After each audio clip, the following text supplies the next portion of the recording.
What's up, everybody? It's the Roundtable Sports Podcast. We're taking a look at Tua Tagovailoa in Week 17 versus the Buffalo Bills.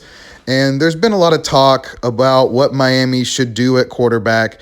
Did they make a mistake taking Tua? Is he the future at quarterback? And you know what? It wasn't a perfect performance by any stretch of the imagination for anybody on the Miami Dolphins today. So I can appreciate some hurt feelings that the playoffs weren't made and that this performance wasn't everything you wanted it to be, but I can tell you that Tua Tagovailoa absolutely has flashed NFL starter upside here.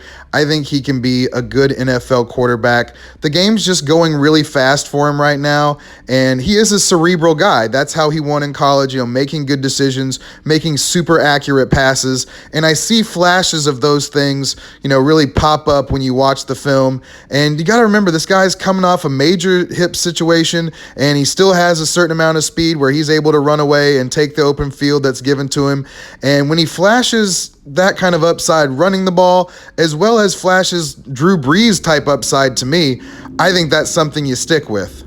I mean, Drew Brees with better legs and still having the zip in his arm, I can get behind those things. I just didn't like the way that Chan Gailey's offense kind of fit him. I didn't like the way Chan Gailey was calling the plays and kind of babying Tua and making him throw the shorter throws. Maybe that's Tua to an extent right now too, but it just seemed like he really didn't open the playbook enough for my taste. Now, part of that is also that this offensive line doesn't impress me at all. They really need to sink resources into that to protect him because Tua's, dodging people way too often. And they really only have two legitimate options at wide receiver when you're talking about Devontae Parker and Mike Gesicki.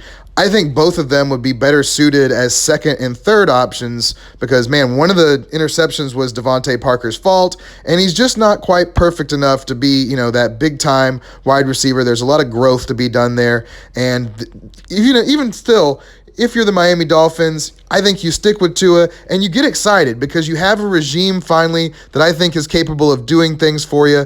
And I think the sky's the limit for this team. So get excited, Miami.